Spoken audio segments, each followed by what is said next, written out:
Good morning, Fort McMurray, Wood Buffalo, and the rest of the world. You've tuned in to the Mac City Morning Show. I am your host, Elliot Pierre, and we're going to start today's episode off the same way we start every episode off, with a moment of gratitude. You can go through. I know you could be doing a million other things with your time, and the fact that you spend it with us truly does mean the world to me, so thank you. On that note, Tanner, hit him with the intro.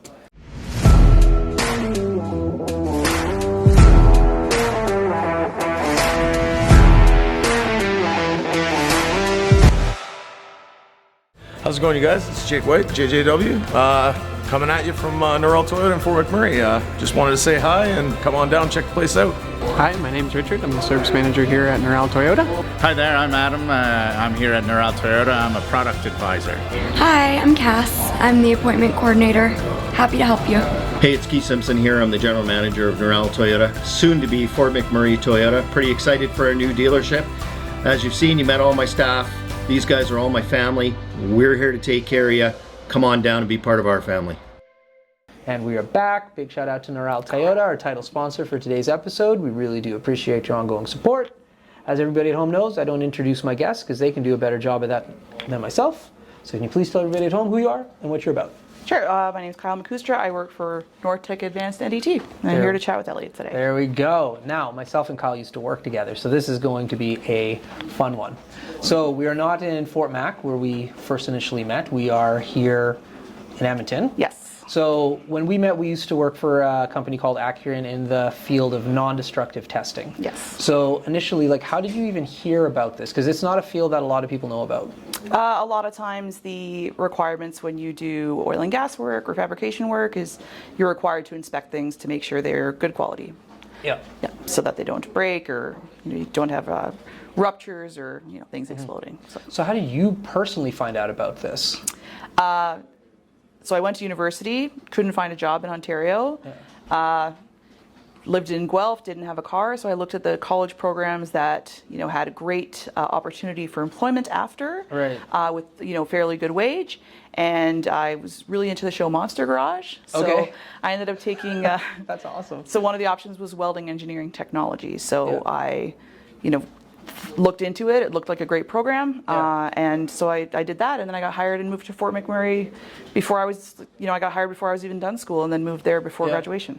So did a recruiter come out and chat with you when you were in school, or how did Fort McMurray come on your? No, the options for employment were either based on the economy at the time, or yeah. either oil and gas, or fabrication and automotive, because I was living in Ontario, and yeah. I knew that the automotive industry was kind of declining, in yeah. Detroit and Windsor. So, right. I applied for a summer student job at Syncrude, and they hired me full time because nice. it's an industry that's actually very difficult to find good people in. So right. there's lots of opportunity. Facts. And then we poached you. Yeah, and then then the magic started to happen. Yeah. Yeah. So you have an upbringing that I find fascinating. You were raised not in Canada. No, it's true. So where were you raised? So I was born on an island called Curacao in the Caribbean. Yeah. And then I lived there till I was 15. That's wild. Yeah, it was a cool way to grow up for sure. Lots yeah. of scuba diving and beach time. Yeah. So how did that transpire? Why were your parents living there at the time? My parents are both they met in Toronto. Mm-hmm. My dad was working for Scotiabank, and they own a bank down south. So yeah. they basically had, people from Canada working there. Mm-hmm. And then as an expat, it's you have to pay for private school and trips and stuff for families. And they realized at some point that it was much cheaper to have bachelors and newly married couples than families with 3 kids. So they moved all the families out, and then they replaced them with bachelors. Oh, interesting. Yeah. So for yourself in that environment, what was that like? Were you in a gated community? Did you live with everybody else? You obviously had to go to private school. Yeah, I went to the international school because it was English speaking school, but no, we lived at just a different, typically the people that are, expats and went to the international school, a lot of them either worked in banking or the refinery that they have on the island. Right. So they're communities that, basically cater to that, but they aren't gated or anything. There was just, that's where people kind of clustered.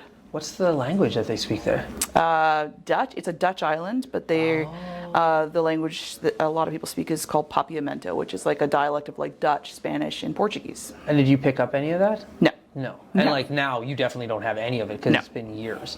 When was the last time you went back? I know I should know this answer, but I just don't. 4 years ago, Really? we went back as a whole family. No way. Yeah, it was awesome.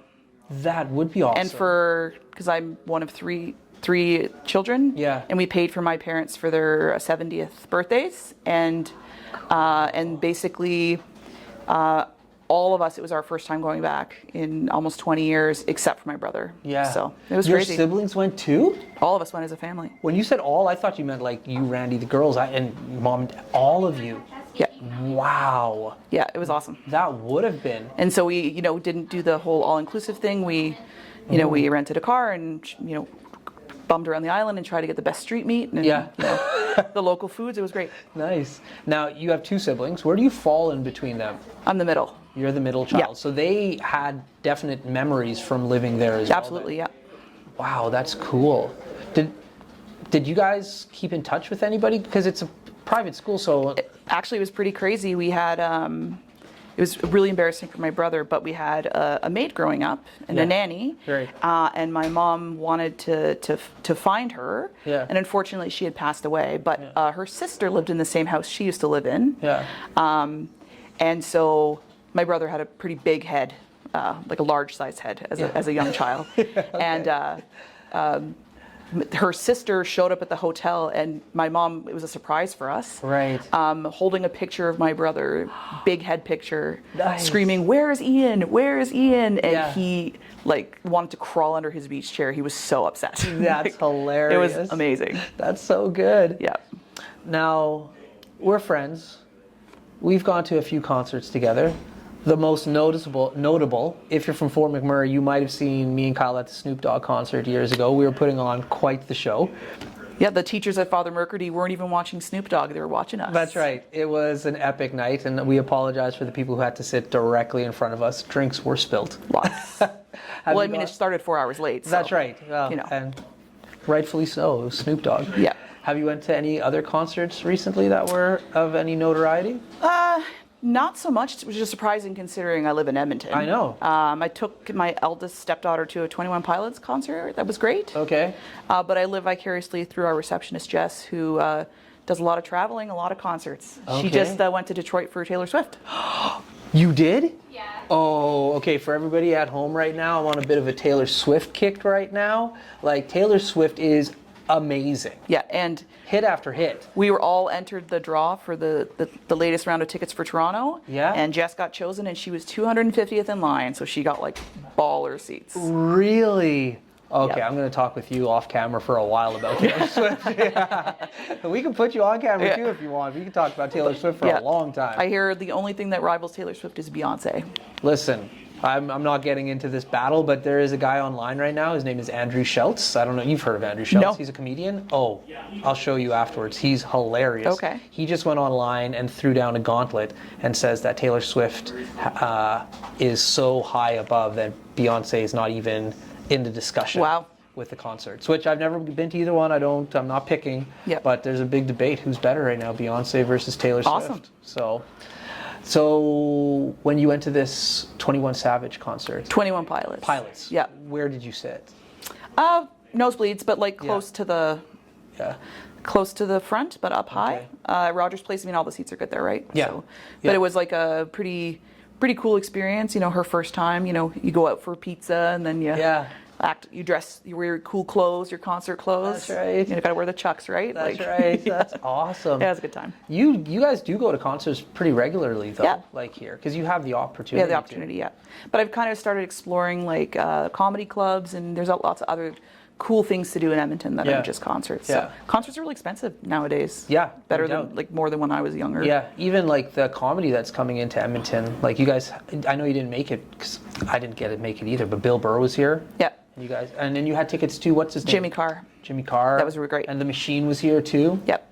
So yeah, Edmonton has a lot of fun stuff for you Yeah. guys to do since you moved down here. No, it's great. It's I loved living in Fort McMurray. I lived there for almost 15 years, but you know, for things to do, I find, you know, Fort McMurray is great about bringing good cultural events there, but I enjoy the versatility that I can just, you know, go anywhere, somewhere new every weekend in Edmonton, like I did last weekend, explored Edmonton, right? That's Like right. It was great. Well, listen, we're going to throw to a quick ad and we'll be right back. Carrie from Patchouli Rose. Take it away.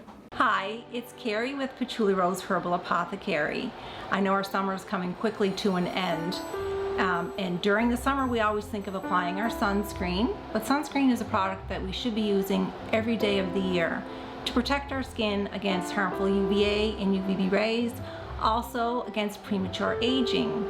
I have a product called Dandelion Harvest, which is moisturizing, anti-inflammatory, and is great for anti-aging. You can use this every day of the year, and it's very moisturizing. If you want to check this product and any of my other products out, please go to patchoulirose.com.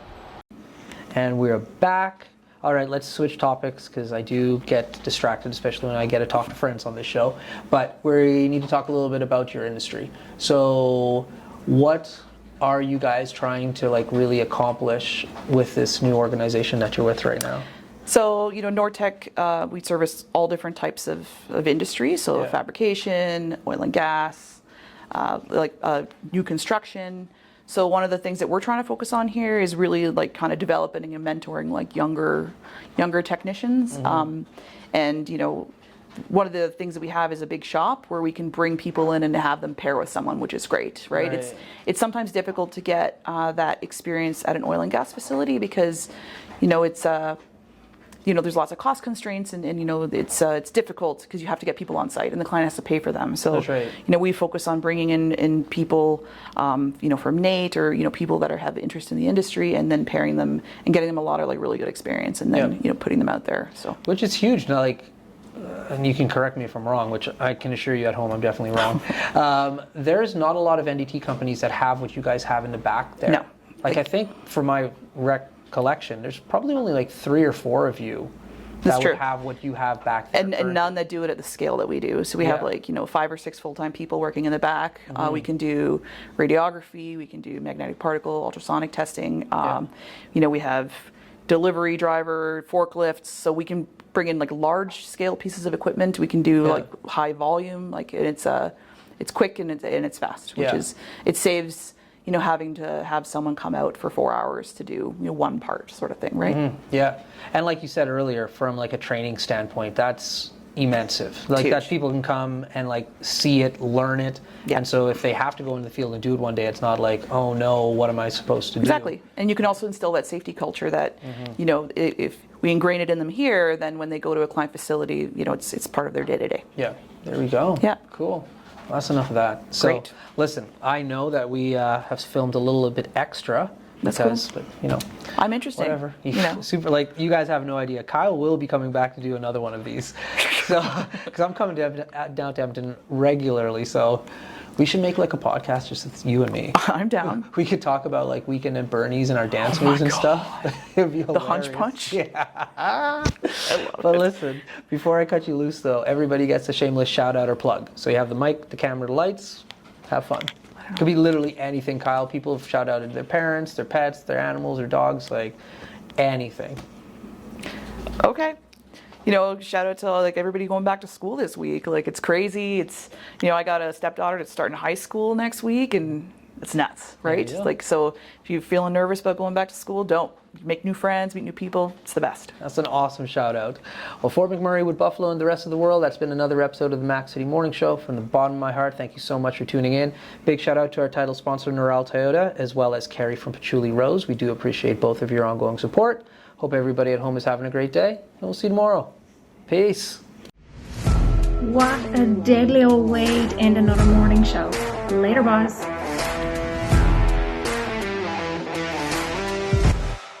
So ballistic!